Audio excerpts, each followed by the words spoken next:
Well, good evening. Welcome back to Virtual Pool 4 Online.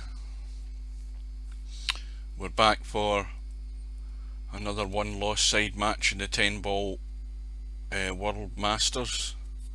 Is it the World Masters? I can't even remember the name of the tournament.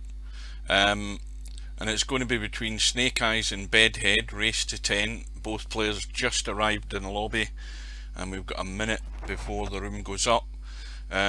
This isn't the only match tonight. There's another match that starts, I think, in about an hour's time. I can't even remember who that is. Let's have a quick look.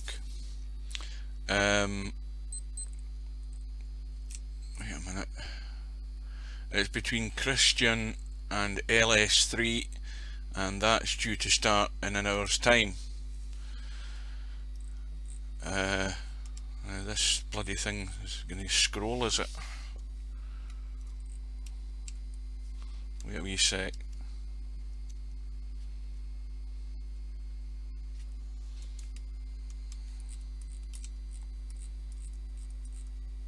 That's as far as it goes. Well, this is going to be an interesting match between these two guys. Both,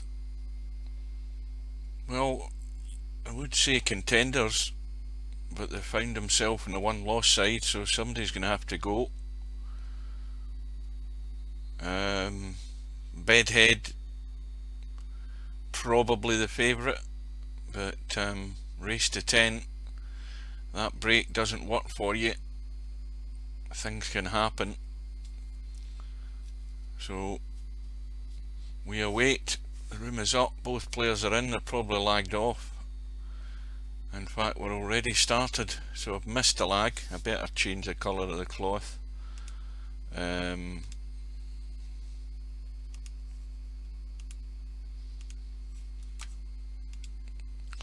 we go. So we should know the rules by now. They've lagged for break. It's winner breaks throughout the match, and all combos and banks should be called. No jump queues.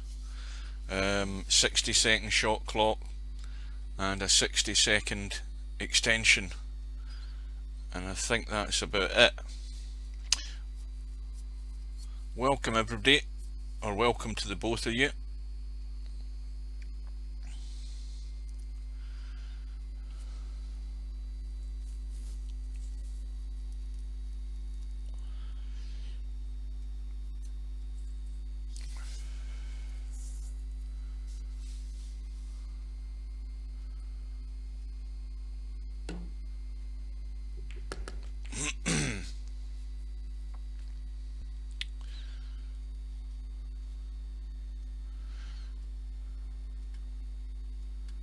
So presumably, from working things out here, Snake Eyes won the lag, came up dry in the break, and Bedhead is in with a chance.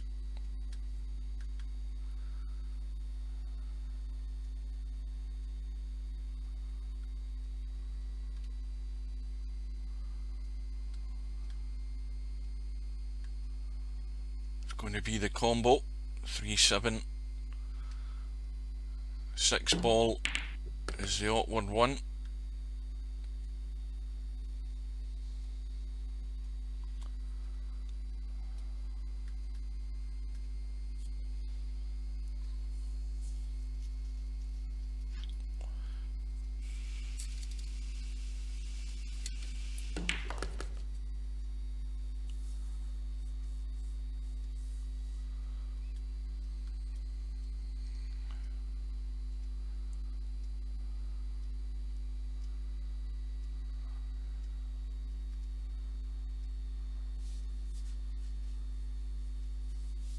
I was there on Monday night. I was in Bedhead, not Bedhead.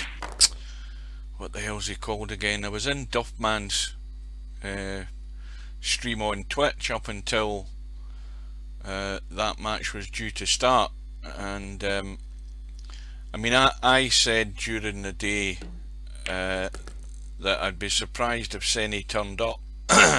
on Monday night. And my reasons for that were, well, a couple of reasons.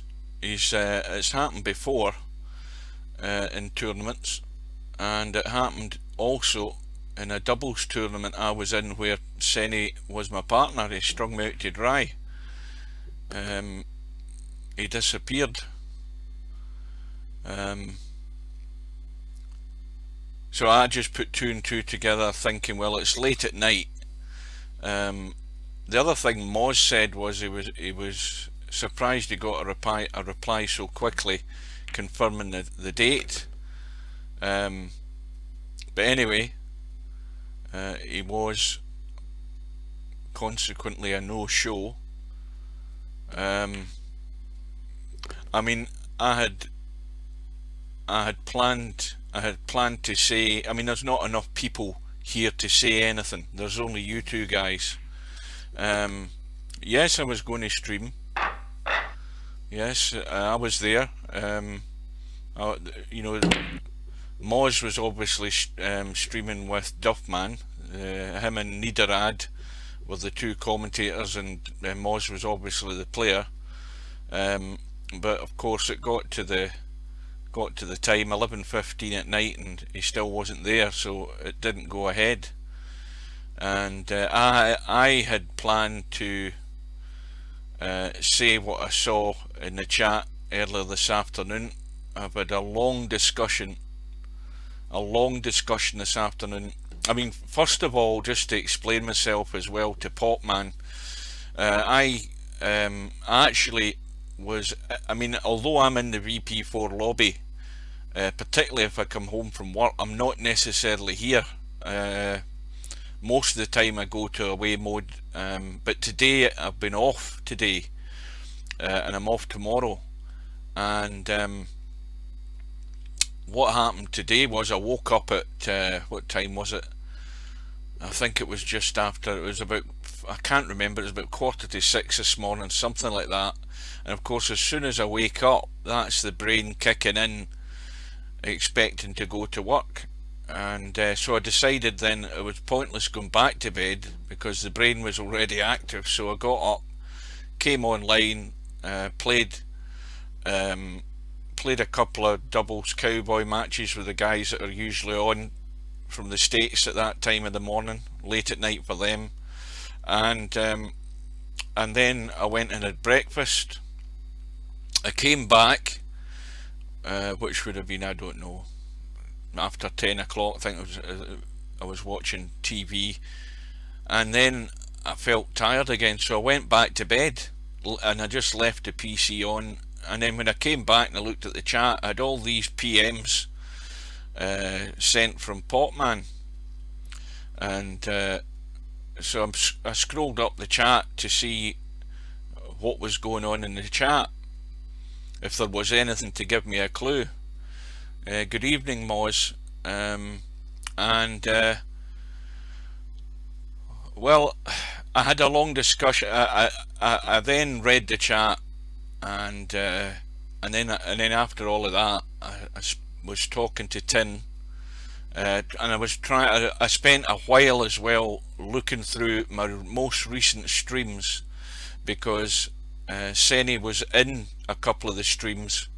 I remember asking this guy who he was in VP4, and he told us, but I still couldn't remember his name that he showed on the stream.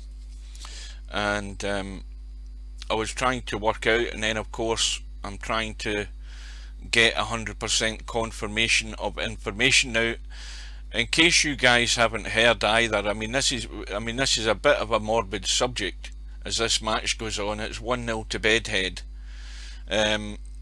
but we've also got another player who's gone missing and hasn't been here for a while, and that's Franco. And Franco came into the lobby a while back as well. This was after he had played in the straight pool final. This was quite a good while after, and Franco was telling us about this cough that he had. And to cut a long story short, I mean, we don't know whether it certainly was before COVID came to light, and Franco had this cough and it wasn't going away, and he went to the doctor, and that's all I know. Um, and after that, there was a rumour in the chat from another Virtual Pool 4 player who I won't mention, because I have not spoken to him directly, and the talk was that Frankel had passed away, and we, never having known his proper name, you can't then do any investigation to find obituaries or anything like that, so you're clueless as to what's happened. But he's not here, so we have to assume the worst. And then, after having a long conversation with Tin this afternoon, I had decided not to say anything on the stream, because during the conversation it was all sort of, I mean, I was very, very what's the word, dubious, and I was doing weird questions to the extent as to why would a member of the family come into the lobby, and I mean, you've got more important things to deal with, why would he know to come here? And then you start thinking, well, Senny's played Virtual Pool for donkey's years before VP4 was around, and VP3, etc. And it's safe to say that his family, or his son specifically, would know that. Whether his son still lives at home, we don't know. But in the chat, Senny appeared in the chat late morning, or was it early afternoon? I've totally forgotten. It's now 2-0 to Bedhead, by the way. I'm supposed to be commentating on this, but Senny appeared in the chat this afternoon, and I'm paraphrasing the sentence that was typed, but it said, I'm Craig, Senny's son, and Senny, just to let you know that he was supposed to be in that tournament, that he hadn't backed out the tournament, he hadn't forfeited because he didn't turn up or whatever, that sort of thing. He said, and this was Monday night, 11:15, remember, he was set to play Moz, British summertime, my time, and this chap Craig, under the name of Senny, or in his account, typed, Senny had a stroke on Monday, and stated that he passed away this morning, Wednesday the 23rd of September 2020. Now obviously I missed Senny being in the lobby. The chat was typed as Senny, under the name of Craig, who announced himself as Craig as being Senny's son, and he then wrote that statement in the chat. And when I got back, it then sprung to mind that well, I mean, I shouldn't be saying this here because as I said, I had this long discussion, but it's going to be the case that people will know, but I don't like to say anything till I know 100%. But I thought, as a common courtesy, I thought I would tell Moz, because he was the player involved, and it's all very well joking at the time, not necessarily joking, but the fact that I'd said Senny won't turn up was basically due to what I stated earlier, the fact that he had done it before, and he's been known to disappear during tournaments. But as far as we know, Craig is obviously logged in under his father's name. When I was here, he turned up in the lobby as I was chatting to Tin later on, and he never said anything else. Nothing else was typed in the chat. I mean, I've been here all afternoon talking to Tin for an hour or more, and nothing else was typed in the chat by Craig, and I think Tin sent him a PM. And now it's also safe to assume that if this chap has never been in Virtual Pool 4, then he won't recognise the PM being sent to him. It may well show as a pop-up, but he won't know to click it, so then he won't know to chat. So there was no response to Tin, and then he disappeared because I wanted to find out his name.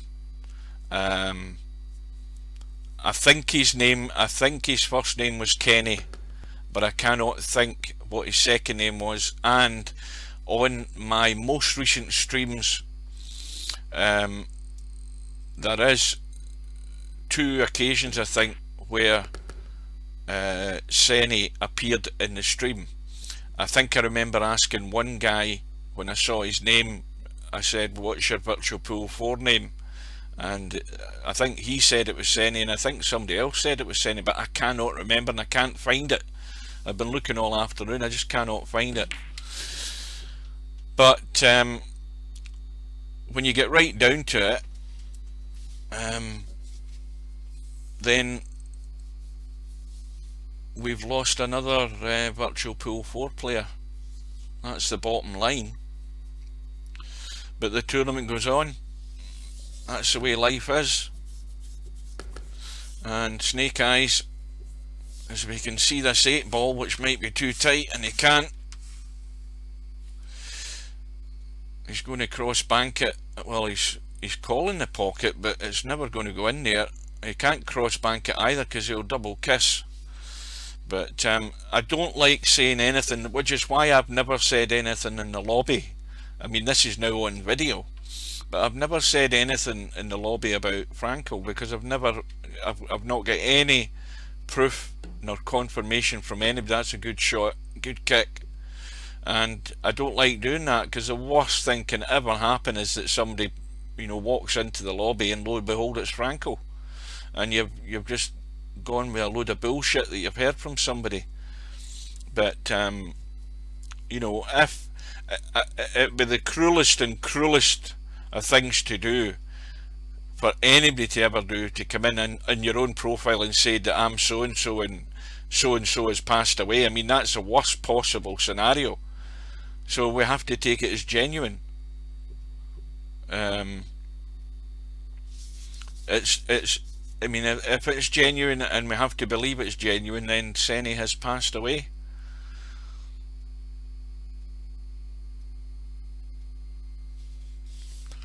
Well,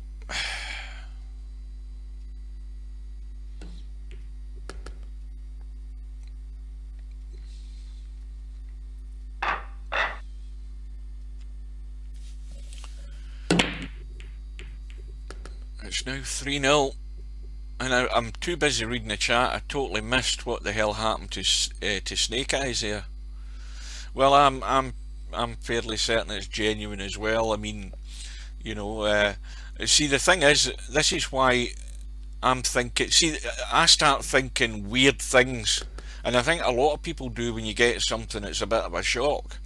I'm starting thinking, well, how did Craig manage to log into Virtual Pool 4? Because nobody can log into my Virtual Pool 4.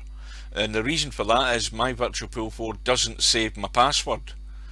And, me and Tin were trying to work out how this would happen.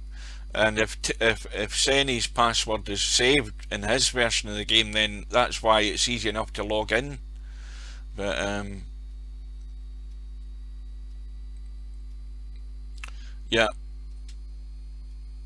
yeah, this was under Senny's name, definitely.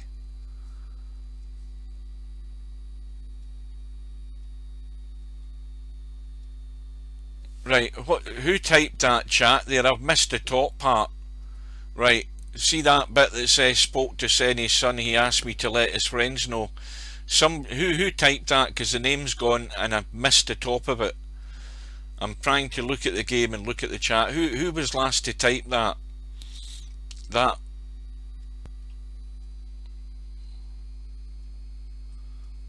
was it you, Potman? I never knew that.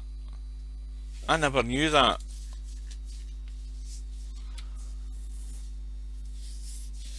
And I never knew his son had ever been in Virtual Pool 4, you know, maybe playing while he was away from the keyboard. Well, that you know, that simplifies as to how he got into the lobby for a start. That clarifies that. But I mean, you think about it. You know, what's all of this crap going on with COVID, and yet somebody has a stroke. Good evening. Anyway, it's 3-0 to Bedhead, and Snake Eyes needs to get moving.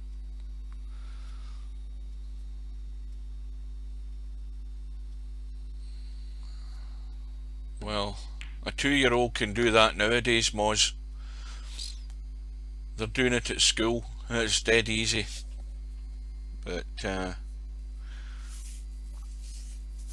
I was laughing. I mean, obviously you hear bad news, but I was laughing with Tin as well in the chat, in the PM I was on to him. I said, look, you know, when I go, nobody in Virtual Pool 4 is going to know that I'm going, because you're going to sit there. Somebody's going to say in the chat in VP4 someday, where's nineball.com? I haven't seen him for a few days, haven't seen him for a week, we haven't seen him for a fortnight. No, he hasn't been here for a while.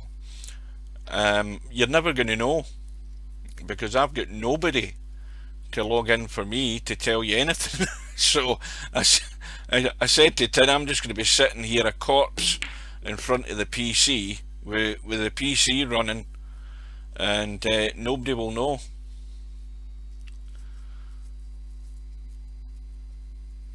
Well, it's bad news for Snake Eyes, and I think Bedhead, I thought Bedhead had gone there. I thought we had connection issues. But, you know, Bedhead is, I don't even know who you are again. You're going to have to remind me. And nobody sent me. I mean, the thing is, here's another thing. Here's a tip for you guys, right? People send friend requests to me on Facebook, right? And first of all, if all you do is send a send request and it says Fred Blogs has sent you a friend request, how the hell am I meant to know who the hell you are? Right? Do you understand what I mean? If you send a friend request and a message that says, hi, I'm this guy Mooncake who cannot use the same name Mooncake on Twitch and has to be under some other stupid name just to confuse you, I'm that guy and I'm on Facebook. That at least gives me a clue. If I get a friend request from a name that I don't recognise, it gets binned. Simple as that. And that's it. So I hope that clarifies the matter.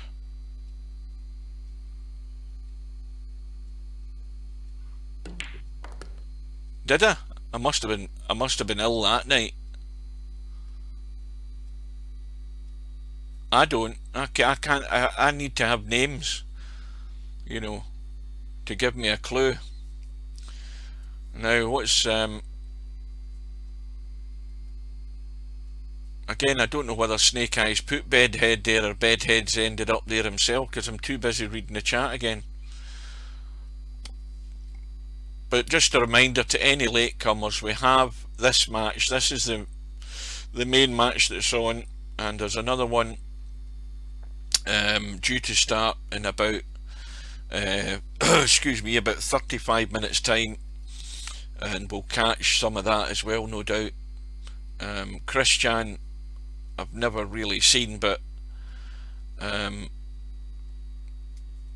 fact, who the hell's he playing? I've forgotten that already. Jesus Christ, man. LS3 is due to play Christian at 7 o'clock, so we'll see how it goes.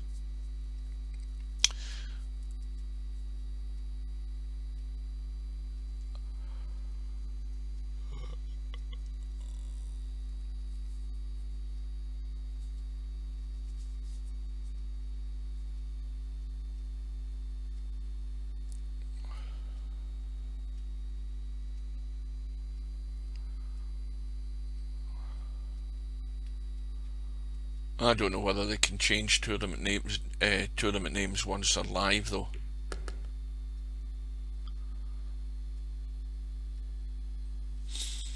But Snake Eyes at the table, and this is extremely tough where he's sat right now, because that 3-ball is, well, it's tight to the rail. In fact, well, it's just a millimetre, but you see, even that, if you don't get it flush, but he's played the safety more than anything.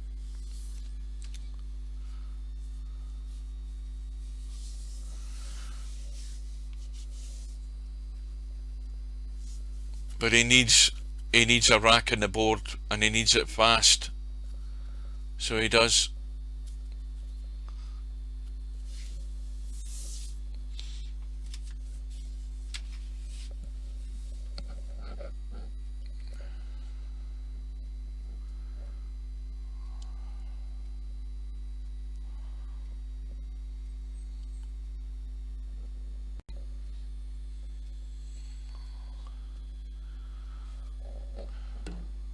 Good evening.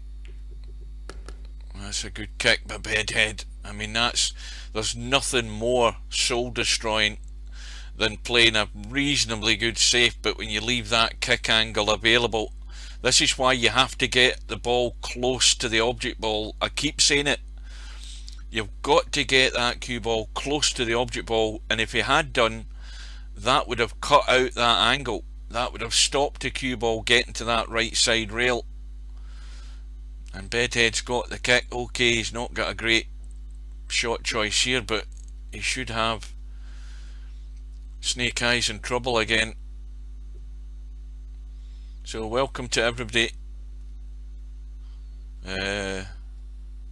Well, it's been said in the earlier discussion, Senny didn't make the tournament on Monday night because Senny passed away after having a stroke on Monday. There it's been said. I said I wasn't going to say anything, but it's out. And his son announced in the lobby earlier today that he passed away this morning. I don't like saying anything like that. We've tossed and turned about thinking about whether it should be said or it shouldn't be said. I don't like saying anything, as I don't like saying anything about Franco, because I don't know anything about that, but he's not been around, so we just don't know. But we have to take as what was said today as genuine, especially from what Popman said in the chat earlier. As I say, I never knew that his son Craig had ever been in Virtual Pool 4 or on his account in Virtual Pool 4. I'd never known that. But so if we go by that information, then we have to treat it as genuine and truthful. I just am so annoyed I don't know his full name. I just have a very strong feeling his first name's Kenny, and that's about it. Because my next course of action is to then search the obituaries to get 100% confirmation.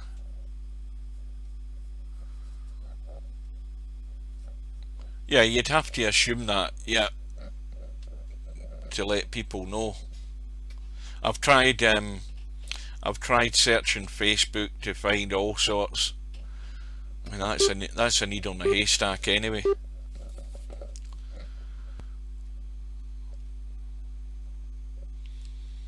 Snake Eyes still trying to get a rack in the board, and that, well, yeah, I'm pretty certain it was Kenny. I mean, if any of you guys want to go through my last 4 or 5 streams and look through the chat on them, because I've looked and I can't pick it up, but I'm sure, I'm 95% sure he was on at least 1 or 2 streams for a short while, or at least he chatted for a short while, and I asked the player what his name was in Virtual Pool 4, and I'm sure he said he was Senny. I'm just so annoyed I can't find out.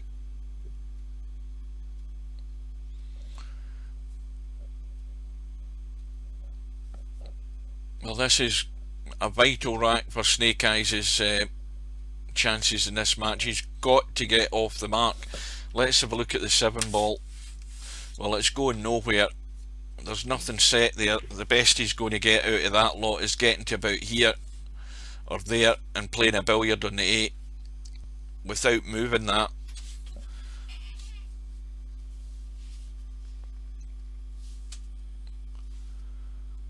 And Snake Eyes is going to be hard pushed to do that from here. He's dead straight. He's trying to go forward. Little kiss, none, and he's entirely the wrong side.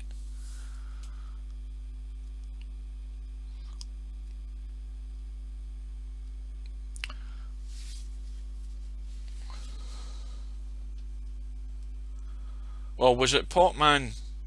Was it you, Potman, that told me he had just retired?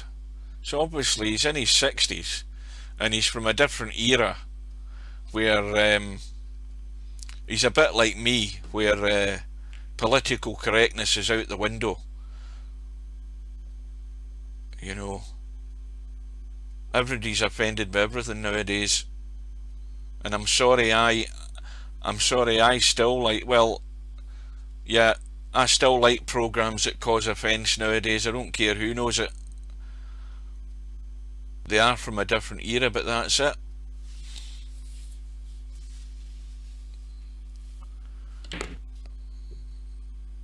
Well, the only saving grace here is if Bedhead can't make the cut in the 8, and I think he can make the cut in the 8. Yep, there's enough of that showing. Now, is it going to just clip the point, or is it going to drop?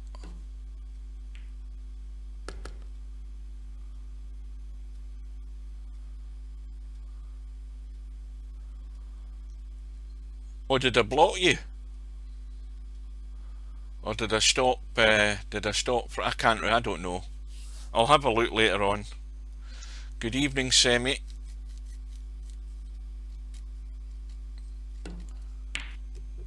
That's a Dutch name, that, isn't it?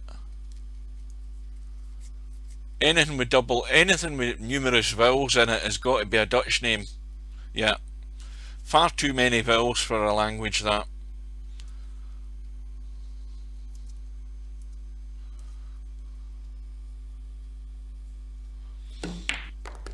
Oh, I wouldn't even admit that, for God's sake. I mean, that's it. You've just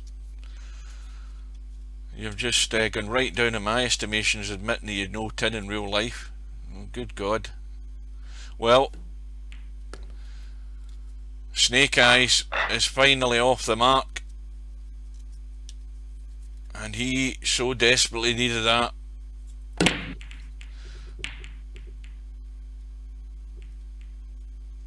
Good evening to any latecomers. Welcome aboard.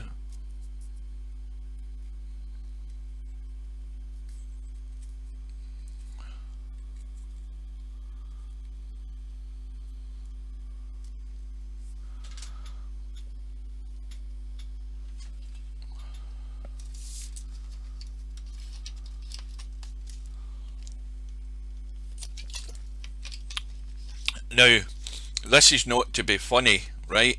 It's not to be funny, obviously. Bit of a somber mood and all that, but you won't believe this. What I was watching prior to me getting back in to the lobby. earlier today, I had YouTube on and I was watching Ricky Gervais, and he was talking to an Australian journalist. I think it was like, this is an Australian guy who's on an Australian either breakfast channel, whatever it is, I don't know.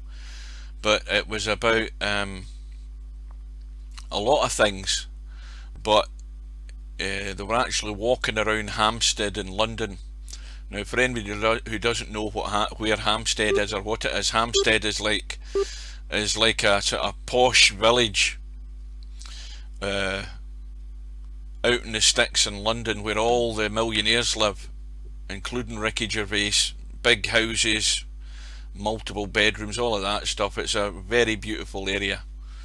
And Ricky Gervais was walking through, taking the journalists through the graveyard, and they were looking at headstones and talking about this one who says, "Oh, this guy here didn't die, he just fell asleep."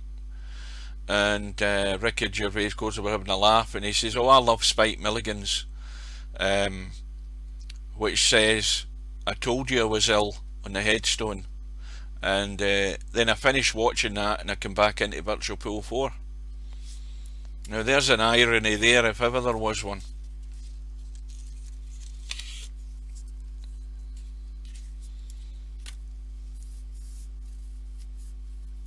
Yeah, so he's a skilled worker. That's a skill, that, doing the plastering, I'll tell you. You're not just slapping on slop onto a wall. You got to get that nice smooth finish, and all plumb as well.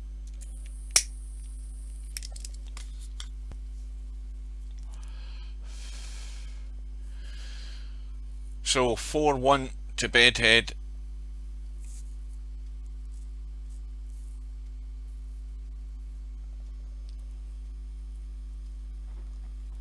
Who bailed me out?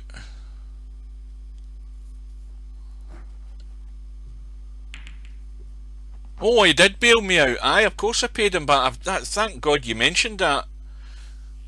You know something, I totally forgot about that. It just came into my head. Yeah, you're talking about but that, in fact, that was I'm glad you said that, because I totally forgot about that. But now I remember what had happened. That was when I had VP4 through Steam. I had VP4, and then Steve launched VP4 on Steam, and you could claim your Steam key for VP4 through Virtual Pool 4, which I did. And I went and I registered it on Steam, and then of course then I discovered Steam was crap as far as VP4 was concerned, because when I went to renew my account on VP4, I then find out that you can only renew your account on VP4 via your Steam wallet. You don't have Visa, or at least you don't have PayPal in the little drop down on VP4 if you're with Steam. You have to go through your Steam wallets. You have to top up your Steam account with your credit card, blah blah blah blah. And I get pissed off at that. So anyway, I decided I was going to bin it, and I was waiting to get a hold of Steve to get my account fixed. And obviously that was going to take a couple of days, depending on whether Steve could be bothered doing it or whatever. And Senny renewed my account for me. And of course I paid him back straight away. I just went straight on and sent him the $10 or whatever the hell it was. And yeah, and I'd totally forgotten about that.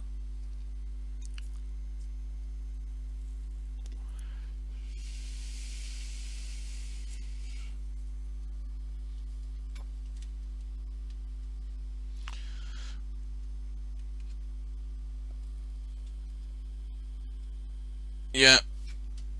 Well, who's that again? Who's that name? I mean, I don't know who Gloria V. Crisp is.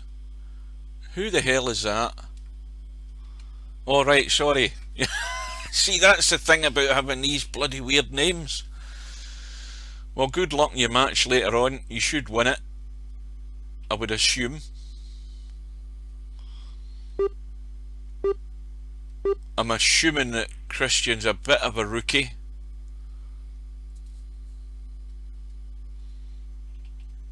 Anyway, we've had mistake by Bedhead, and ball in hand for Snake Eyes. Now I'm looking to see where the problem is here.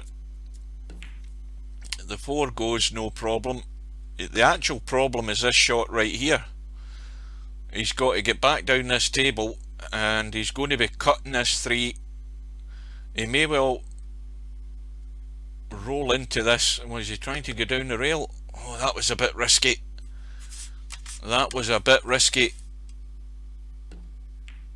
Yeah, you see, that's the problem. Is this going to drop? Oh, goodness me. I took a big risk doing that. That was a millimetre away from disaster there.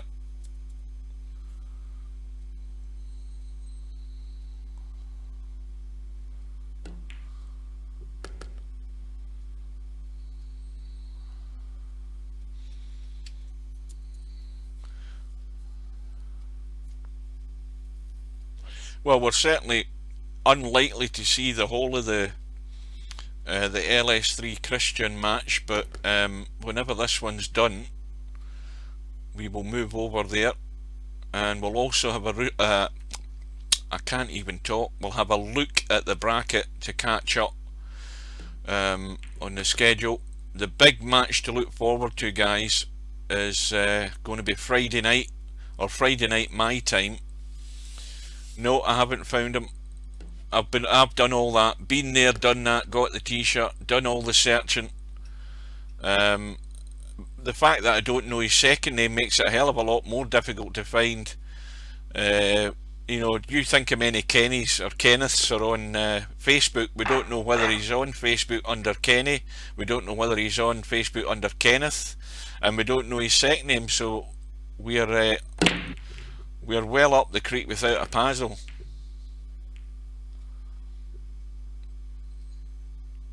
Berwick and Tweed. Yeah, I mean, I need to maybe do a wee bit more searching. No, the thing is, Tin, having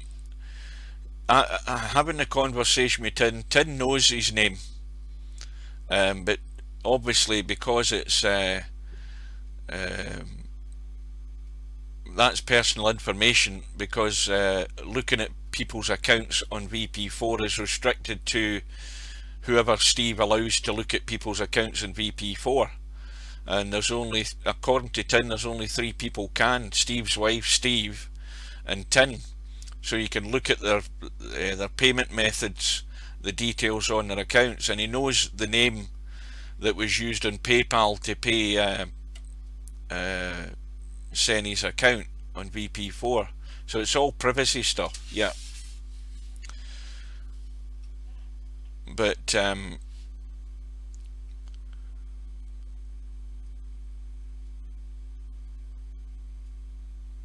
there is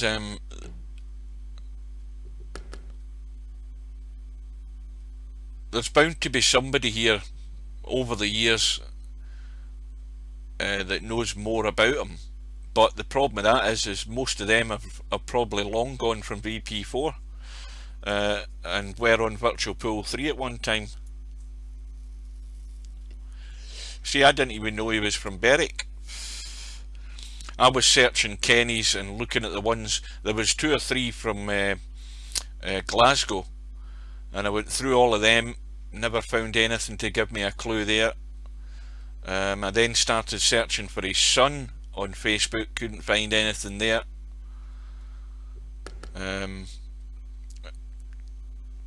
But the fact that you've told me Berwick, and presuming that's where he lived, he didn't just come from Berwick, that's where he lived, then it makes it a lot easier to find a name like his on the obituaries in Berwick. So I'll be doing that over the next few days. If he's passed away today, by the time you go through the rigmarole of the death certificates and going to the council and going to the births, deaths and marriages, and I mean I've done all of that. You're going to talk about Monday, Tuesday for a funeral. So there's the paperwork to get done, the family to get known, people to travel if they've to travel. So you're looking at Monday, Tuesday, and if, like most funeral directors, obituaries are placed in the local press as a courtesy, that's usually the tradition, and you know, you check the local paper. It's going to be online somewhere.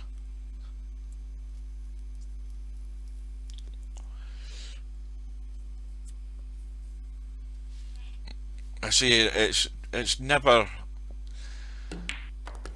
great to say anything to a public or an audience or whatever unless you have something 100% guaranteed. And well, from what we saw today, we're more or less 100% guaranteed. Going by that and going by what Potman said, so we'll have to take it as read. But Bedhead is going to stretch the lead again here. It's going to go to 5-2, and Snake Eyes very quickly has to find a way back into this. I mean, it's only a race to 10, and it's so easy to run away for Bedhead, especially if he gets this break working. 8 ball goes in, and he's going to be on the 1. Look where the 2 is. The only saving ball here is the 3 ball. 2 ball close to the 1. Doesn't have to do anything, but he's going to have to do something if he leaves the angle in this 2 to try and break. Now it's a big target, this 7, 5 and 3, so there's a big risk to take if he wants to take it, and he's got the angle to do it. So let's see if he's going to have a go.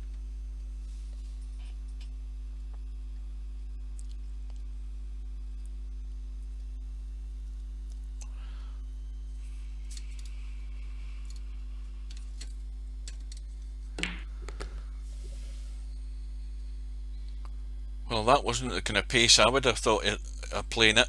Now, obviously the 3 doesn't go anywhere, so he's just going to look to tie this up again then.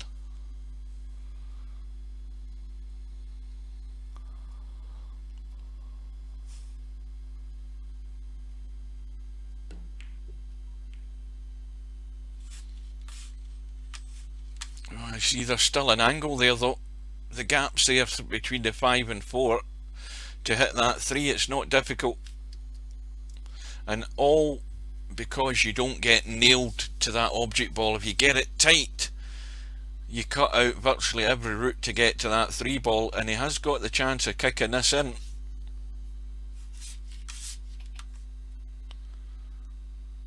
Just got to miss the 10.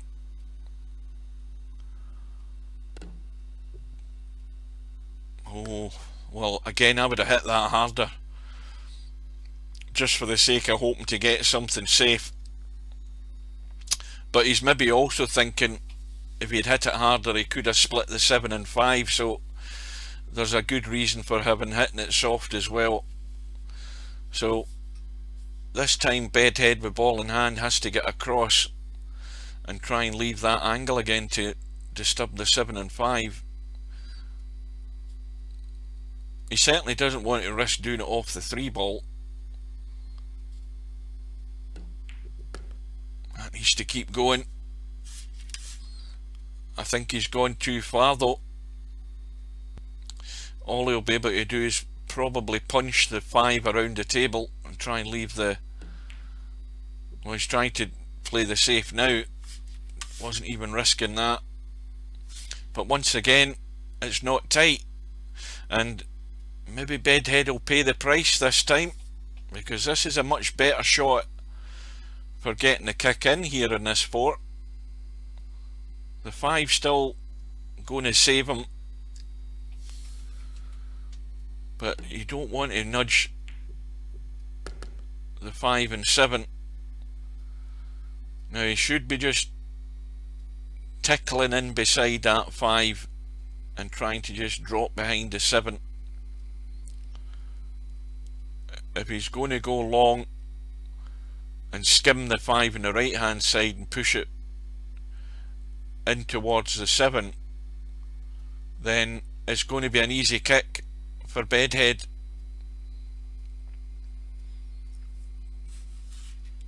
Surely he's looking at the potting angle on this. This is a big risk, but he should be on the 6 if he gets it. All or nothing. He's opening the table up. He's either going to be back within 2 or trailing before. Oh, what a shot. Is he going to get a good shot in the 6? No, it's neither here nor there. Now if he's going to roll it into the middle, he's going to have to move the cue ball. If he takes it long, he'll come across. If he takes it long, he's coming across and out, and he'll have a better shot in the 7. If he's just going to roll it into the middle, he could hook himself behind the 10. This is dangerous, because he's got to give this enough chance to get into the hole. In fact, he's going to skim past the 10 looking at the angle he's picking now, but he might be too close to the 7. Well, he's digging. That is not bad, and that is a good angle for the 9. Well, this is vital that he takes this out. A brave shot to take that 5 ball on, and will he get his reward for that bravery?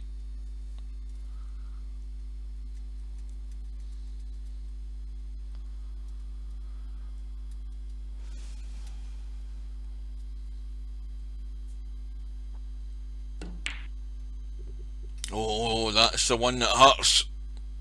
That is painful to watch. Having taken on that 5, he's now just teed up the 7 for Bedhead. And these are the racks that really leave a scar. Just a roll through for the 10 into that left middle, and it's all for nothing. Took the brave shot on and couldn't take it out.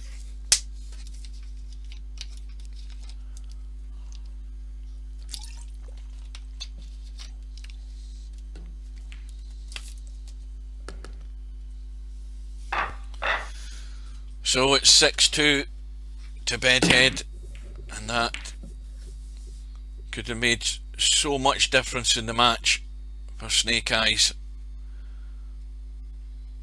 But Bedhead's break is dry. Look at the balls here. Oh, Snake Eyes has gone short. He hasn't got into it. He's way short. And he should have been looking at the run out. Yeah, that was a bit of a desperate attempt.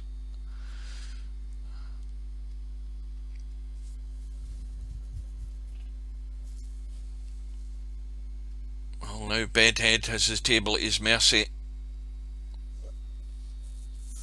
Good evening, Mark. Well, I might as well say to you and ask you if you've heard the news. I might as well, seeing as you're a long-term VP player.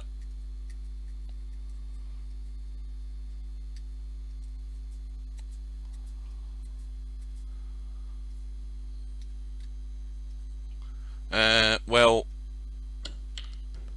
Monday night, 11:15 our time, was supposed to be the match between Senny and Moz on the one-loss side. Senny didn't show up, and of course prior to that I had said, prior to the match I had said Senny probably won't show up anyway, because I said, and I'm going by what had happened in the past, he'd done it before, etc, etc. To cut a long story short, Senny was in the lobby today, or rather his son was in the lobby in his profile, and the message that said in the chat was it was Craig, who is Senny's son, which Popman confirmed, and Senny had a stroke on Monday and passed away this morning, and that was why Craig had come online to confirm that he hadn't just thrown the tournament, that he had fallen ill and passed away this morning. So I'm sorry the news isn't good news.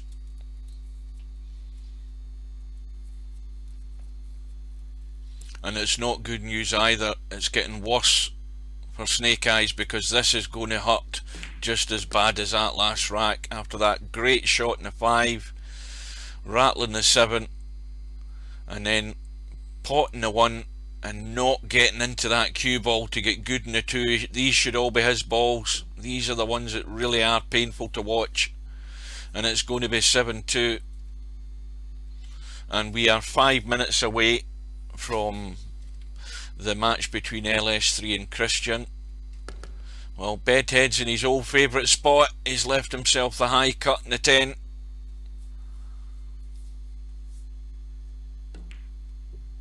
But in it goes.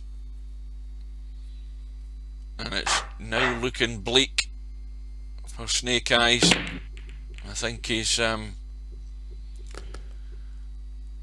the point of no return already.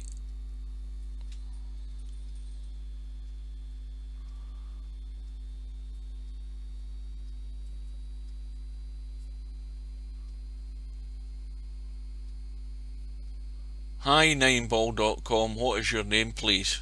What is this, a quiz or what?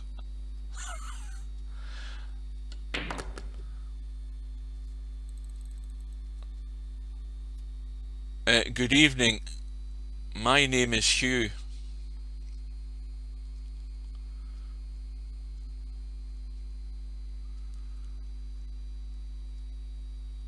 Well, that is true as well.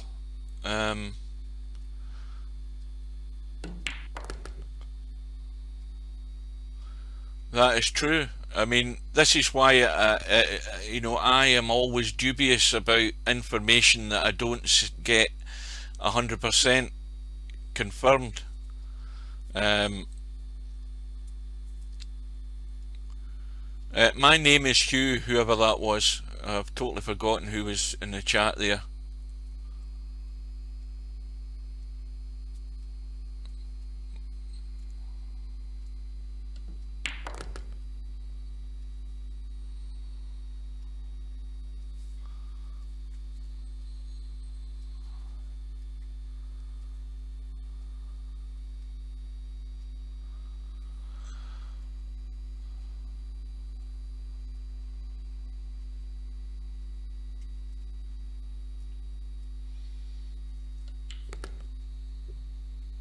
Well, I'm looking for lifelines here, and this might be one. This might be one.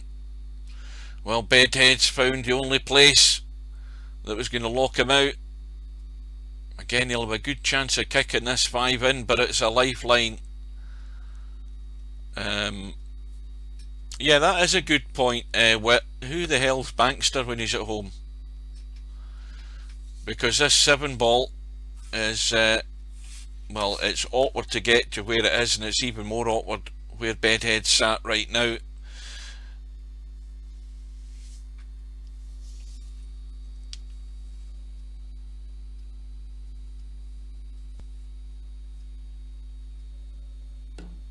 Well, good luck.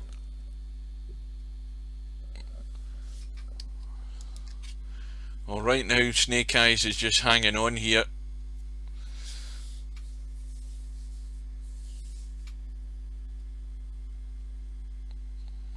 And this is, well, at least he's going to get back to the table this rack. Whether he's going to get much available to him is probably unlikely. And he's locked out on the 7. I don't think he can see enough of that. Now he can play the safety. He can, well, that's not the way I'm looking at it there. Hang on a minute, this goes back up. Only what we saw in the lobby.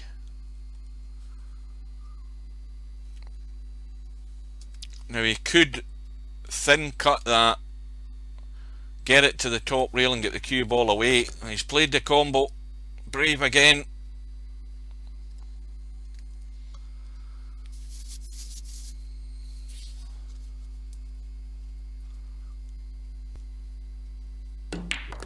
That's got to keep running. He wanted that to be as straight as it possibly could. He's going to have to, well, I don't know whether he can baby this in and still hold for the 10. But he doesn't want to chicken out in this. He has to be 100%, either go across or make sure it gets to the hole. Yeah, you see, that's when you have that doubt. He snatched at that, and when you're getting chances, he's missed 2 good chances, and I'm afraid you can't do that against Bedhead. Okay, Bedhead's left with again another one of his favourite shots, the Bedhead cut, and in it goes, and the pace is good, and it should be 8-2.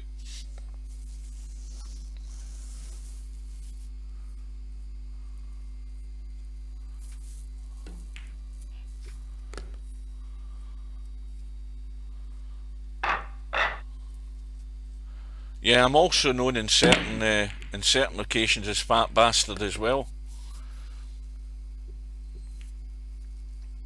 So 8-2 for Bedhead.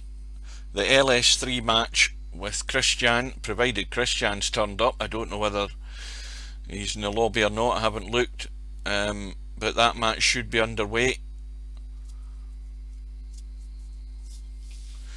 Meanwhile, Bedhead with a ball in the break, 8 ball has gone, going to be the 1-3 combo. Another good shot, good pace, held for the 1.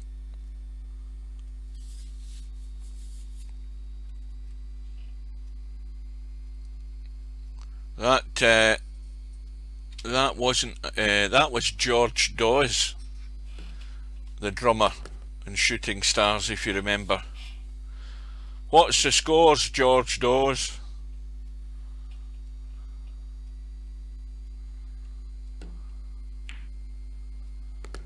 Matt Lucas.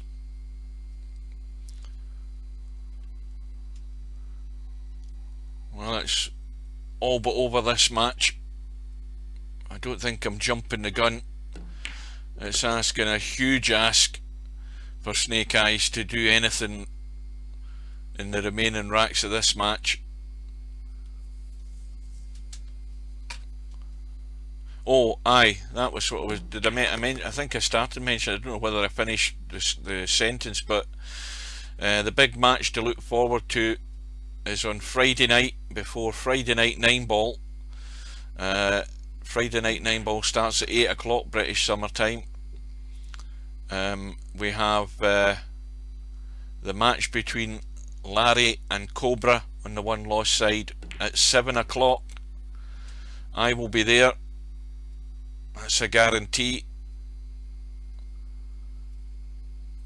Well, this is the only thing that might save Snake Eyes, but Bedhead's got that stun draw that I talk about, and that's a shot a lot of you guys should practice. You make sure you just get a little tiny tad below the equator and you hit the ball hard enough for that stun draw to work, where you don't get the deep draw in the shot, you get the stun doing the work and you get back. It's a more accurate way of playing a positional shot, and Bedhead used it to his advantage there, and it is 9-2. Ball in the break, 9 ball is gone, shot in the 1. He's going to have to dig into this deep to make sure he would draw to the rail and out, perfectly controlled, and he should be home and hosed here. It's all over, folks, and it's been a strong performance from Bedhead in a mean mood, not being generous at all. He has been very solid. I mean, very few mistakes that I've seen, and that is what's kept Snake Eyes out the game. And what chances Snake Eyes has had, he's been under so much pressure to produce a result in those racks. He's fallen out of shape or missed the pot, and this is how you end up on the end of a hammering, when the other guy is in no mood to mess around, giving nothing away.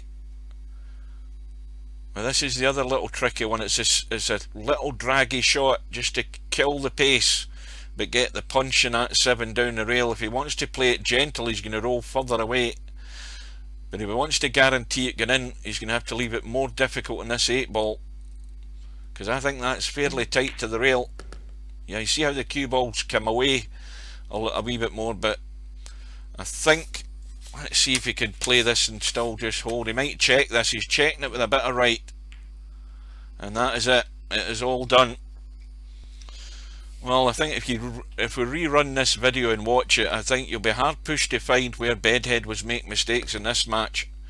It's a comprehensive win for Bedhead, and he marches on by 10 racks to 2, and I don't think there'll be any argument that the better player won that match. So let's have a look at the bracket. We'll have, I can just update this bloody thing, hang on a sec. We have the match underway between Christian and LS3. Well, in fact, it's not 10 past yet, so we presume the match is going. We'll go in a minute. Bedhead's gone through, and if we look further down, we've got the match between Larry and Cobra on Friday night, 7 PM British Summer Time. If we go further down, we've also got the match prior to that. Oh no, wait a minute. Is that 8 o'clock? We've got the match between Linus and Party Marty at 8 o'clock. So we've got the Larry Cobra match and then the Linus match with Party Marty an hour later. So again, it'll probably be started by the time we join it. Further down on Saturday in the afternoon at 5 PM, we'll get the match between Sylvia and Bankster. That should be a good, interesting match to watch. Bearing in mind Sylvia's performance against McClarkey in the previous round. She beat him 10-7 and was a well worthy winner of that match. Right, so that's the one loss side. On the winner's side, I don't think there's much to say other than the mooncake match. Or is it Thursday? Oh, I've lost track of days. Anyway, I can't see the dates in this, but anyway, if it's in the afternoon, I'll be there.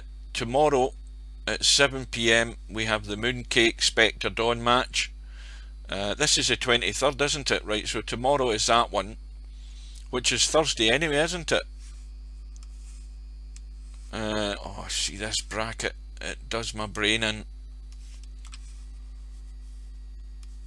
There we go. Aye, that's tomorrow, that's Thursday. So that's 8 o'clock. Right, wait a minute here, let me get my head round this. So, well, we might not see an awful lot of your match, Linus, I'm afraid. The mooncake Spectre Dawn match is going to take precedence, and that's a race to 14, so that could be anything up to 2 hours, depending how things go.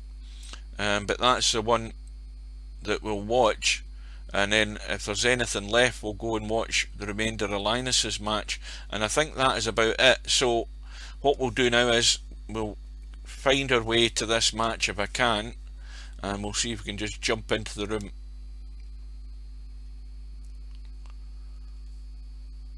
Well, the good news is both players are here. This is another one loss side match between Christian and LS3, and LS3 has won the first rack. Now, as I always say, when we have players who are maybe not of the standard that we expect from compared some matches we've seen, like the match we've just seen. What I'm looking for is a player that's thinking about what they're doing, and Christian's going way too close to this 5. It needs a little gentle stunt, and well, he's got a bit of luck there.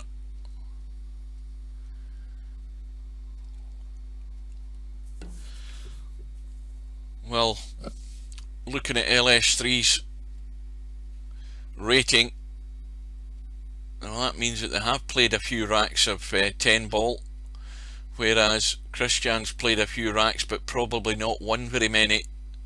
So I would have to then say that LS3 will be the strong favourite.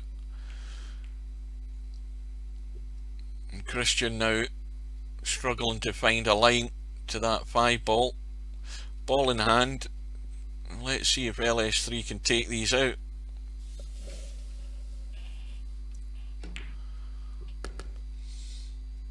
And that's just very nicely placed on the 7.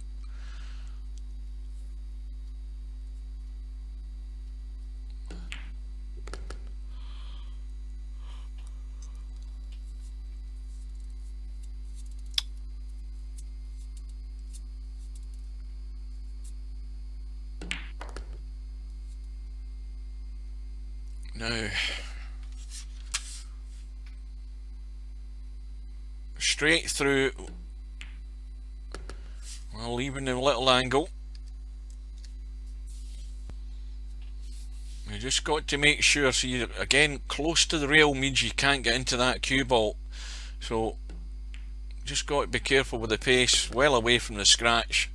So it's 2-0. Well, I think the important thing in this match is to come, and that's when Christian gets a chance to actually pot a ball or two. Well done, Bedhead, very impressive, I have to say.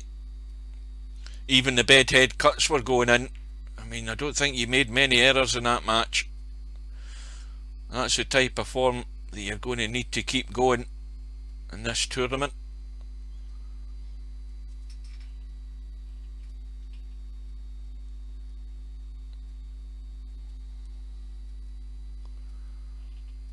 Well, you see, there wasn't an awful lot of that going on. I'm talking about, you know, bad positional shots and stupid high cuts all the time. There wasn't an awful lot of that going on. You had to get 1 or 2 in, but in terms of just basic outright errors, there was not a lot.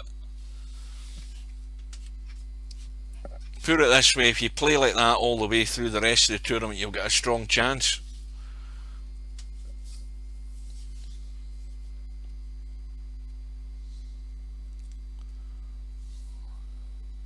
And you played a couple of good kick shots as well. Don't forget to get yourself out of a hole.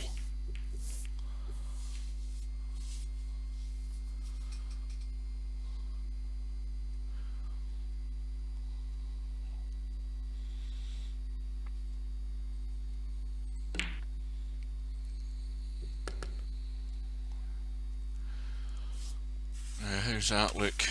2 goes. Just got to run through and find that gap between the 6 and 7. Well, it looks as if he's going to stop it before then, but see, that wasn't the shot to play, because the angle with the draw was always going to come back to the middle of the table. The little gap between the 6 and 7 was where it was at.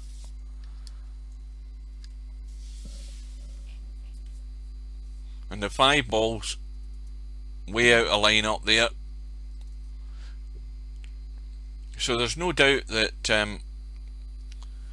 Christian is going to get a chance. I mean, that's not a great opportunity, but what he's done there is he's brought the 5 into play and could be in trouble behind this 10 ball any second. Well, it could be a car driver that's getting breathalyzed by the cops, don't forget. He might have took that in his mobile phone for evidence.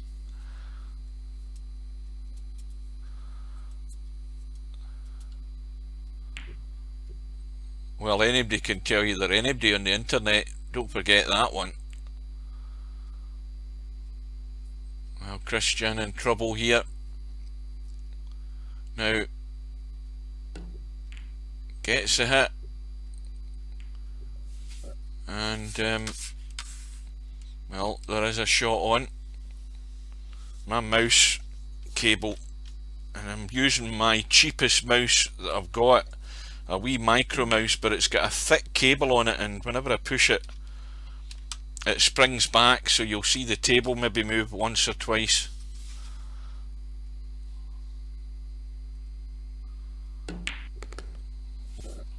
Now, has that gone far enough? Yes, it has.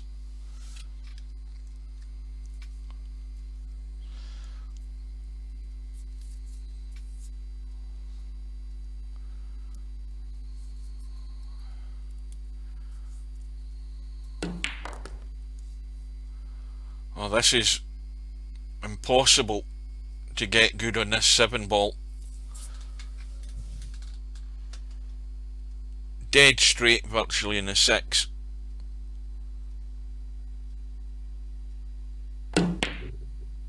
Yeah. Well, tried his damnedest to get there. And that, let's have a look at that. Well, would that have come off the point? Anyway, a valiant effort to get there, and he's got away with it, I think.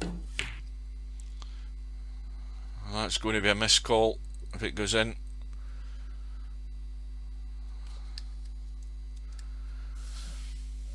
Well, I reckon Christian is going to get chances in racks. It all depends how many balls are left in the table. If there's 2 or 3 balls left, then he may well have a chance of getting off the mark, but if there's any more than that, it might be a struggle.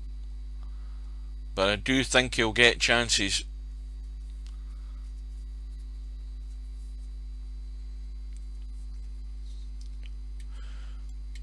This is a little dodgy one as well. Difficult to keep that from nudging that middle jaw. Now here's what I'm talking about. Here's a chance, but cue ball's running, but a good chance of a safety here. Angle is perfect to drop in behind the 9 and 10. Got to play the safety. Well, he's went about it the other way, and that's not bad. I'd have preferred to put the cue ball there.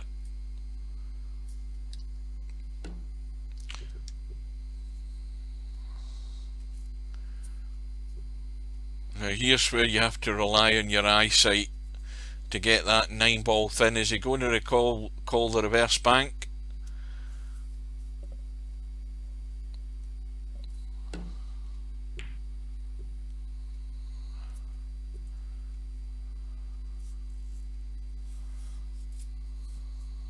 Well, it's wide open, but it's nothing easy.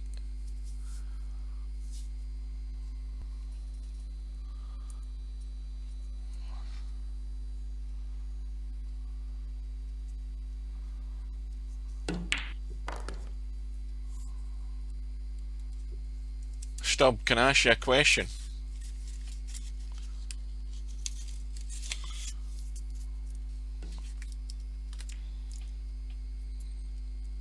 Well, there is Christian's chance.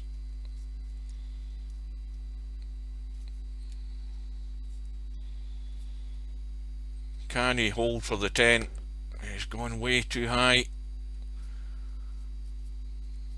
And these are chances that are going to be few and far between that he has to put away. And in it goes. So he's off the mark.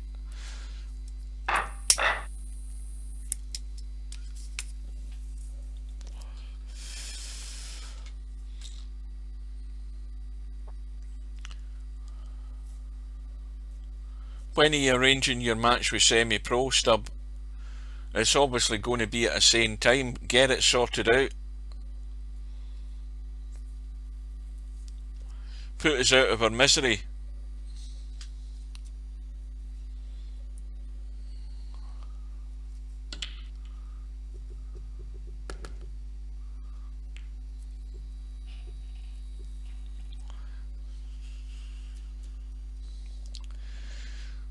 So at least Christian is off the mark, and that was the type of chances I was talking about to give him a chance of getting racks is where there's not too many balls left in the table, because he's going to struggle to get shape. But when he has 2 or 3 balls left, he's going to have that chance, and that's one of them. So LS3 just has to be careful.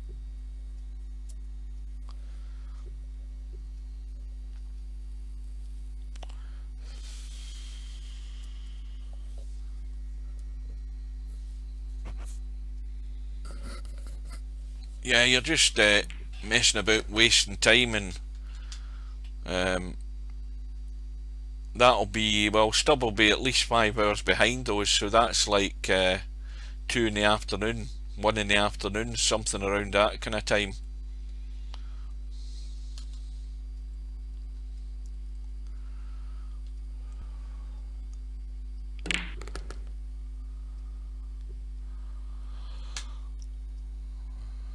LS3's got to get through. I think the angle's good on this fort.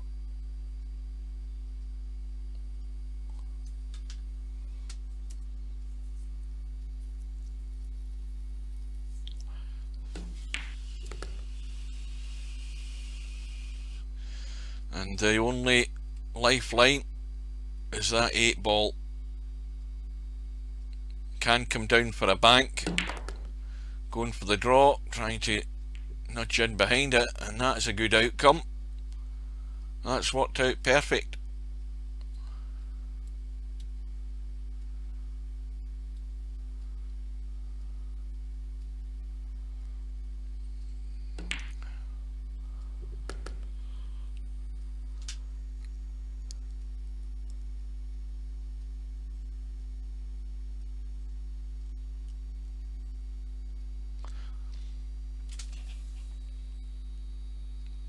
Was that the match that Stubb quit? Again.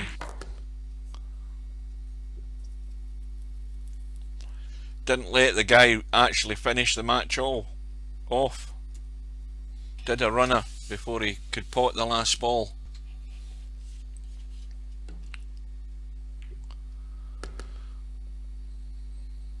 And the gap goes to 2 again. But it was a good shot to get onto the 8 that got the reward.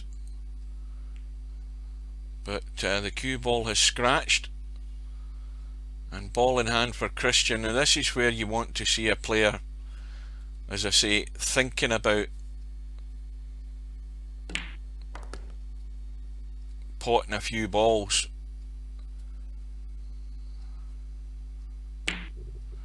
You see, that's where you're just rushing to do things.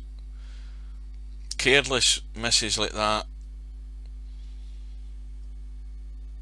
is something you shouldn't be doing. You've got a minute shot clock.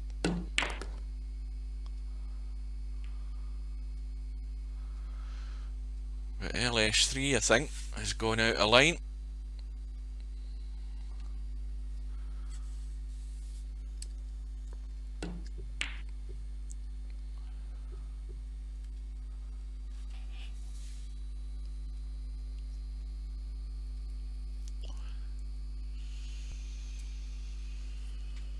See that face that you put up there, Wit?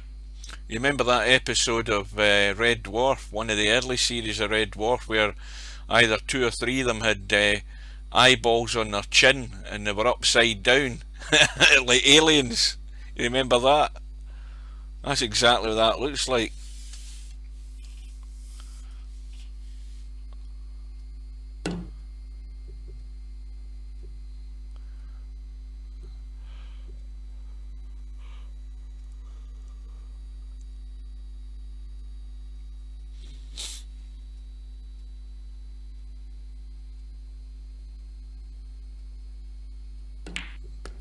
Well, anything but a house cue makes a difference.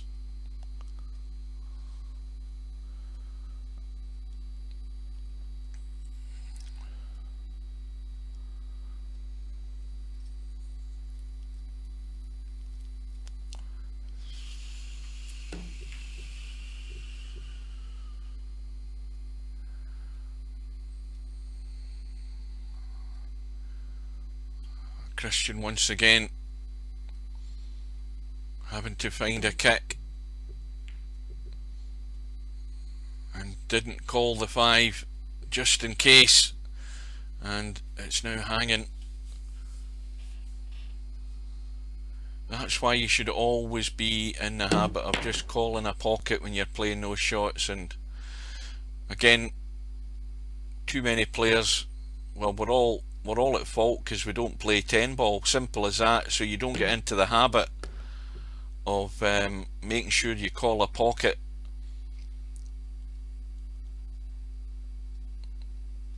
because then you've achieved one thing in potting the ball, but because of your numptiness and not calling the pocket, it's then a miscall and you lose the rack because of it.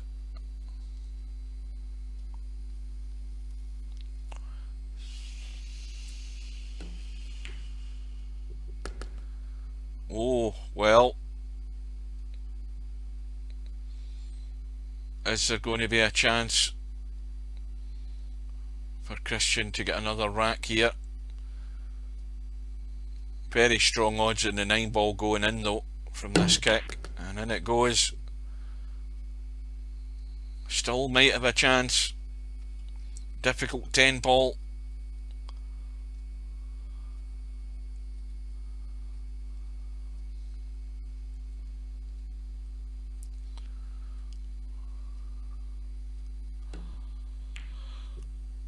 And in it goes, and the gap is now stretching away. It's now 4-1 to LS3, and the 3 ball gets kicked in. Shot in the 1, 2's wide open. Good chance that this rack should be run out.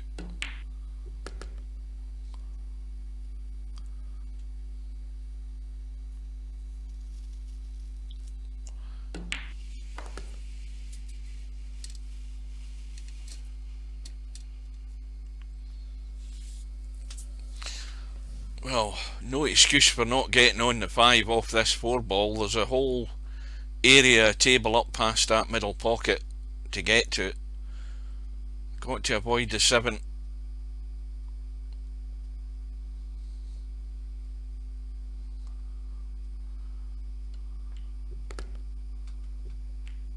Well, ran into the 7, but it's still okay. And again, a whole half of the table to see this 6 ball. Good angle on the 5. Just stun it in.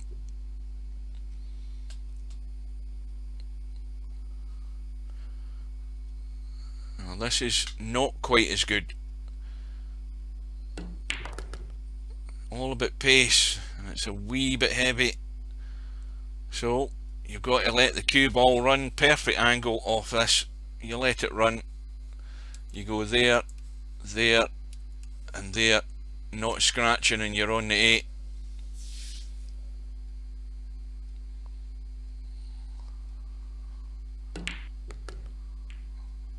Not hitting the 10 though.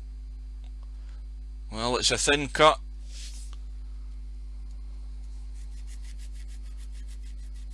Now, this cue ball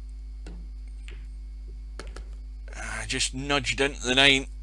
I was going to say that this cue ball could go inside the 9 and 10 and have the 9 into the top right hand corner pocket, but you'd have had to help the cue ball get there. So there's still a chance here that Christian might get back to the table.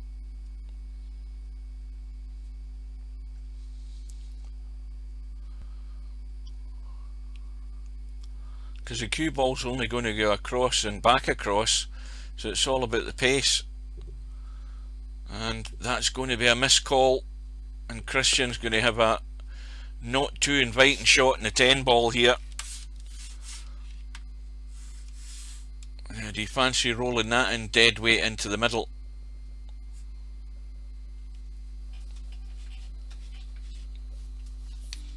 Yep. Got to get this right on the jaw, and that was well played. And so Christian doing what's asked of him. The chances will be there. If it's late in the rack, he'll have a chance to just keep pinching the odd rack and stay in the match. Because when it gets to the latter stages, if he's still in the match, it then gets a wee bit tweaky. Well, advertising, simple as that. Financing, it is popular.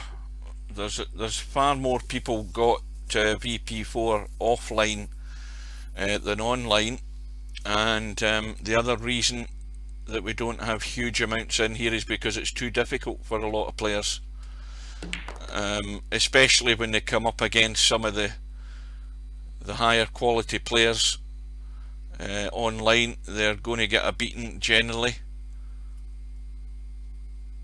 because there's quite a lot of skilled players online, and if you meet the wrong player on your first visit to VP4 online, you'll generally be scared away.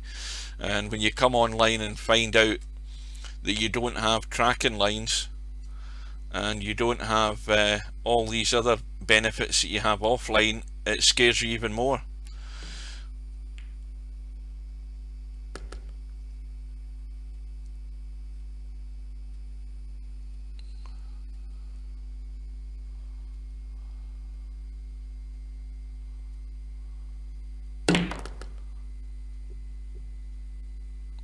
Cue ball, where's it going?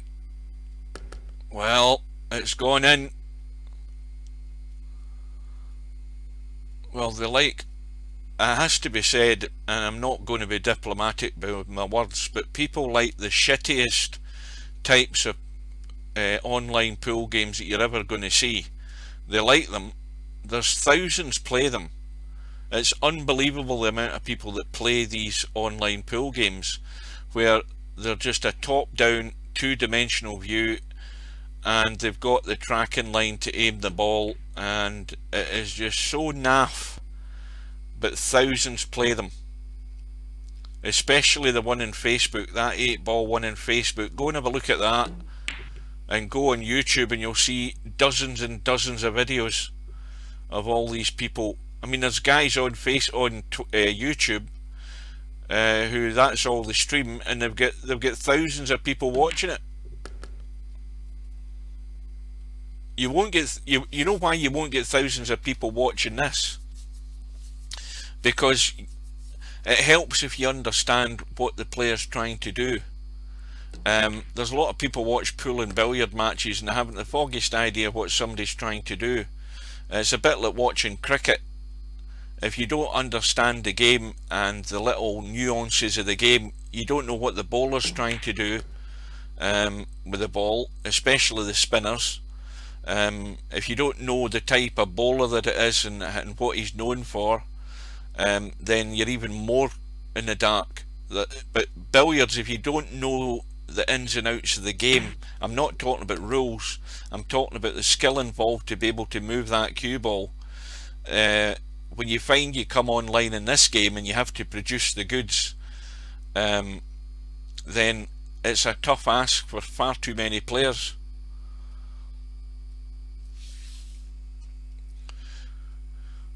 Well, another chance here. There could be for Christian. The bank's been called.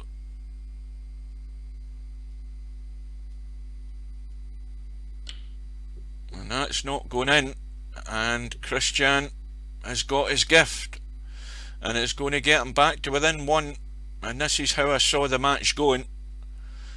Any chances, and there will be chances, as long as they're taken, then Christian can stay in the game.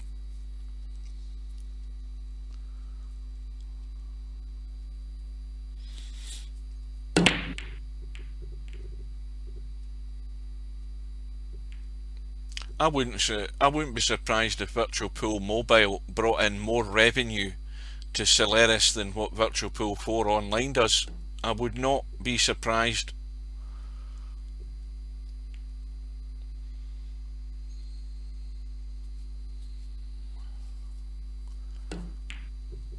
Well, that's way too heavy, Christian. You've got to get that. Speed control. That's a touch of a sledgehammer, that.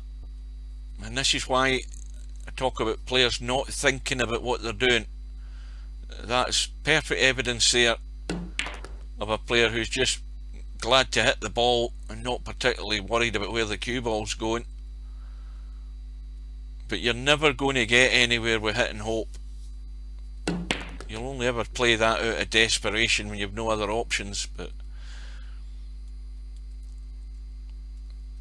well, LS3 got out of line, but played another good safety, and that's showing a bit of sense, which is the big difference.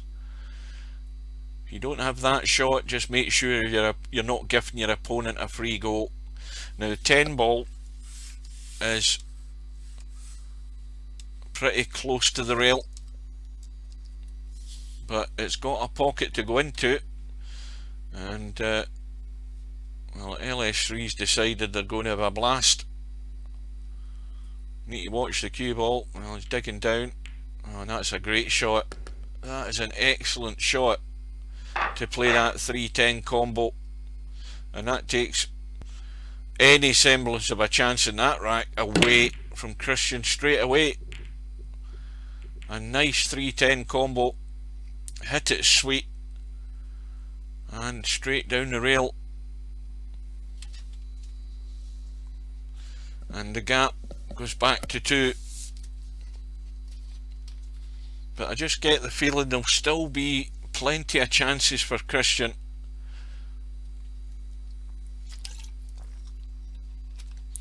Well, I think we've already established that Christian's probably in well over his head, but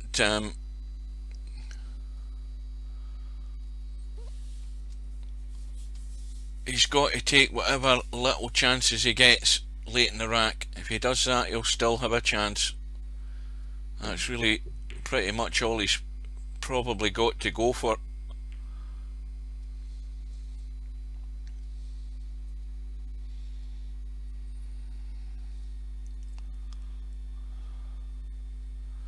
Now I can't read everything, and you can't read it either if you're watching the stream, because my little Masters logo's right up in front of that.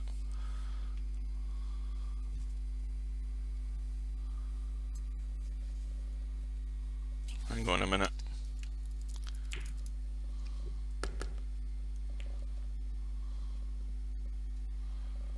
What's that say there? Damn virtual rules. In real life rule, the 10 ball comes back to table and frame, whatever that says, which of course LS3 did call the 10, there's no doubt about that. In real game rules, 10 ball always goes back to table and you continue the shoot.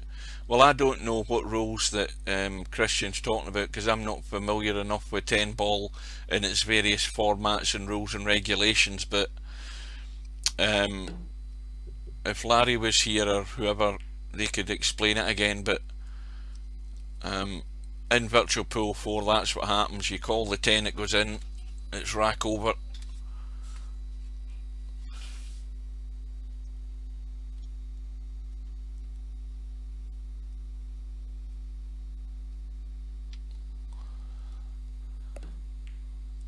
Well, Christian's too busy worrying about that 10 ball. He's done the pot man shot.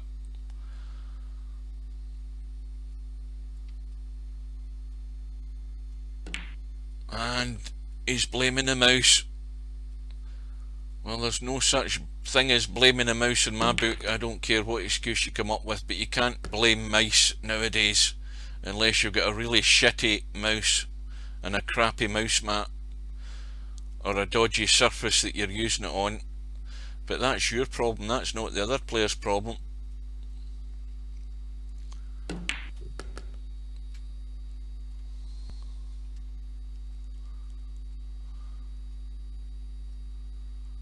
Ah, right. I think we were talking about that the other day in one of the other streams. I think Larry was talking about, or somebody was talking about something like that. But I mean, is that the same in every format of 10 ball? Because I mean, how many bloody rules and regulations are there for 10 ball in the States? There must be about four. Um, BCA rules and whatever else rules. Um, but in the 10 ball I've seen, and I've seen a fair bit watching the streams with Earl Strickland and all of them playing 10 ball challenge matches with Efren Reyes and all of them. I've never seen that happen, so they're obviously playing a more conventional game of 10 ball. I mean, these were only a couple of years ago, so presumably the rules have changed since then. Well, it's another rack of the board for LS3.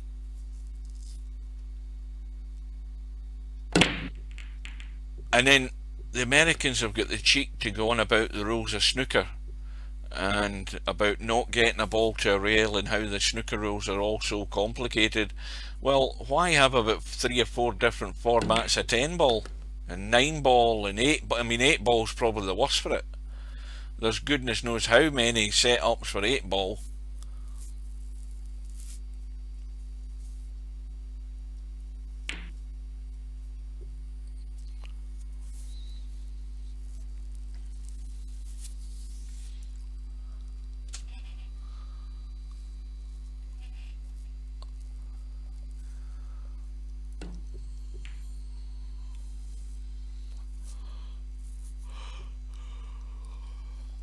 Well, chance now for LS3 to widen that gap. It's a good table for running out. The only problem though is going to be getting on the 7. But again, plenty of room up the left hand side to get on that 7 ball.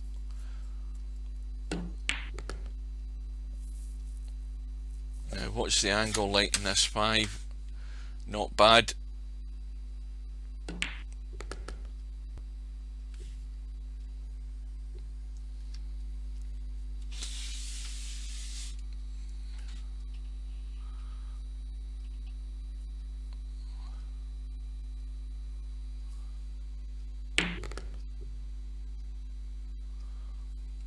Now there's a name I've never seen before. Who's Stratos SMG?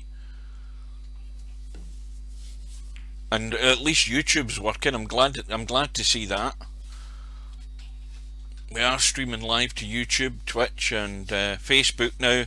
Again, anybody who's on Facebook, YouTube, subscribe to my channel on YouTube. I want to get my numbers up on YouTube. If you haven't done it and you're on Twitch, then go to YouTube and find my channel. You'll find it easy enough by searching 9ball.com and just subscribe on there. I'm trying to get to 1,000 and I'm still 600 short after 7 years. Oh, you were Ranger in VP4.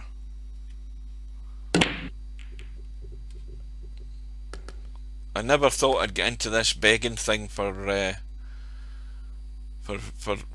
subscriptions, but I've had far too many people subscribing to me in Twitch, and I'm not even bothered about Twitch. It's my YouTube channel that's the oldest, and I like to archive everything on YouTube because you don't have to save it in that sense. On Twitch you have to actually go in and archive your own videos, and if you don't, they get deleted after 14 days, and I can't be bothered with that carry on. I've got no inclination nor memory to remind myself to go and do it every time. Can't be bothered with it. But in the meantime, it's now 7-3 for LS3, and I think well, if Christian gets lucky he might get another rack out of this, but that'll be about it, I would think. So we've already covered what matches are still to come and the ones that have been set up. Of course, the other big one we're waiting on, the one with Stub and Semi-Pro. Semi-Pro have been sent a number, oh well, 3 choices to Stub, and he's probably not even aware he's had the emails through, but nothing has been accepted yet, and that's a match that I would hope to get as well. And the other big match, that's the other one that hasn't been arranged, which Bedhead just mentioned. That is going to be a cracker.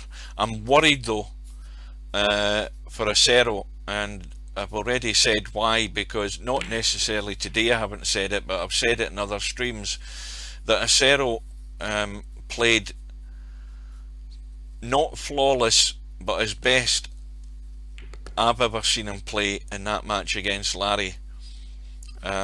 He made very few mistakes. He was breaking and running racks. Larry couldn't get a ball in a break, and of course he was leaving an open table and a shot for Acero, and Acero won in the end by 14 racks to 7. And I'm worried for Acero that he can't play as good as that in his next match, because, well, that's exactly the point, Bedhead, because he had great breaks. I mean, he was breaking, and not only was he getting a ball, but the balls were just spread. I mean, even I could run the rack. That's how good the breaks were. And you know, there's nothing Larry can do other than sit and watch. You know, not a single thing you can do when things like that are going for your opponent. So you can't say Larry played bad in that match, because I would have, and he didn't. He just did not really get a sniff. He got bits and pieces throughout the match, and I'm worried for Acero that he can't play to the same standard against Albinario, because if Acero was going to have a good match, as good as he did, well, he wanted to maybe scrape through against Larry and then produce the goods against Albinario, because he's going to have to, or Albinario is going to have a seriously bad afternoon or evening whenever he plays, in order for Acero to be winning enough racks to stay in the match. That's how I see it. If the break isn't working, and of course every day is a different day, you know, Acero might turn up and can't buy a ball in the break. It might happen for Albinario. With that, we don't know, and that's the enjoyment of waiting and looking forward to the match. And Acero has been a player who's always been in the tournaments, a good player, a good solid player, but just has not got to the business end.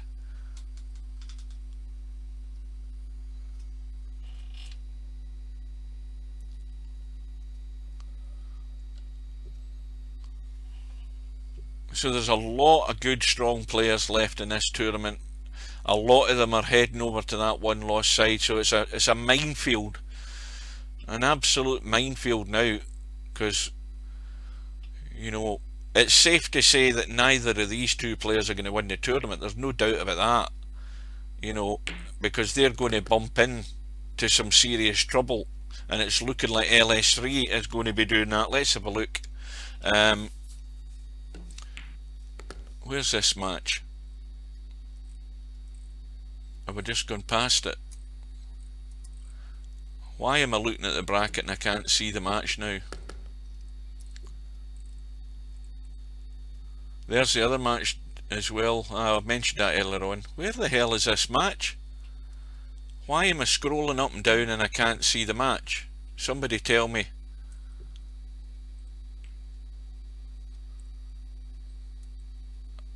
I mean, this is embarrassing.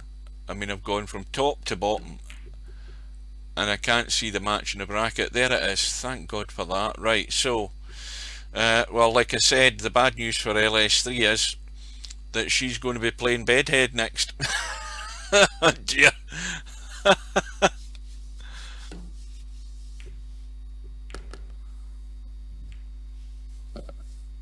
Well, there is maybe a little chance for Christian here.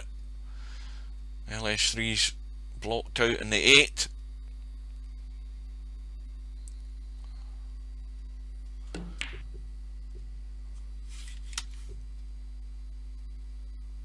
Now Christian, whatever you do, hit that 8 ball thin, push it along the rail, get that cue ball down here.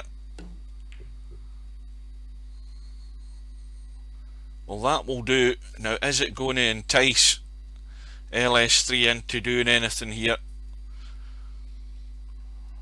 I mean, there's a reverse bank on, but again, no guarantee to get anywhere good in the 9 and 10. But if the 9 and 10's there, try and use it as cover. Hasn't quite got there. But Christian, again, the touch has to be good here. But you can actually just bank the 8 back across. Well, I presume he played a safe. But now, I think the bank will be chosen here. I think it's too inviting to refuse it. Nothing's been called, but it has now.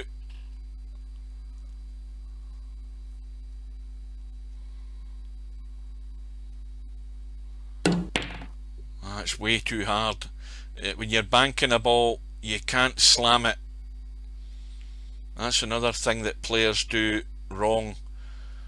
You have to bank it, but you can't slam it because it won't hold the line. You've got to play that line and let the ball get there to hold its shape. When you thump them like that, it's not going to go.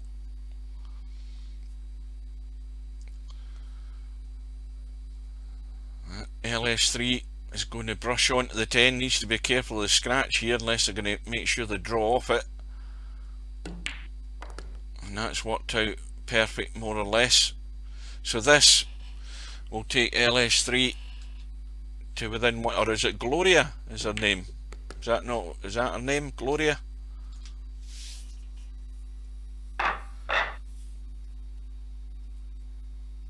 Well, all paces in theory go, but you know what VP4's like. You start banging a ball to bank it. As soon as it hits that jaw in that pocket, it ain't going in.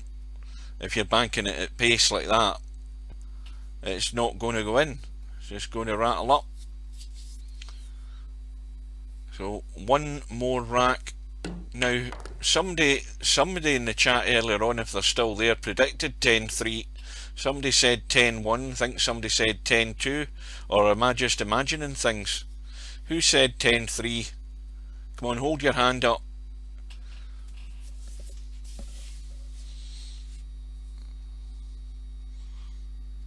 I thought somebody said 10-3.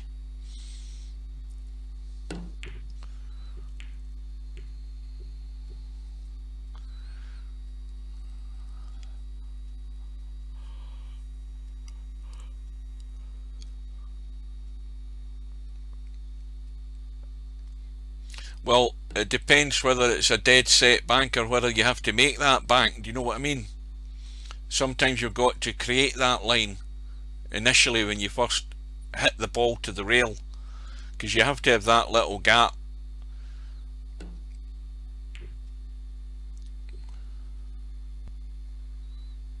I mean, instinct, when you look at that shot first of all before anybody hits it, I mean, my instinct says, well, the bank's on, but to me, you have to hit it at the right pace to let it go in.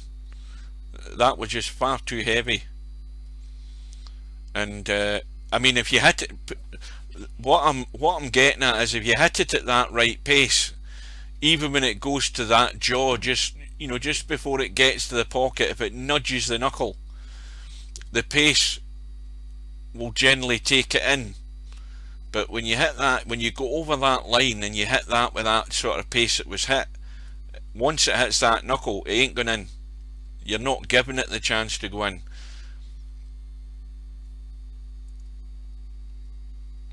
And by holding its line, I'm meaning actually just holding enough to actually go in the pocket. And you heard the thud when it hit that rail. I mean, that was a boom bang a bang shot. And it's never going to go in at that pace. There's a sort of intermediate pace that you know when you've hit it, the ball's got every chance of going in the bank. Even if you don't get it plumb right in the heart of the pocket, you're going to give it every chance, especially if it goes to the far jaw.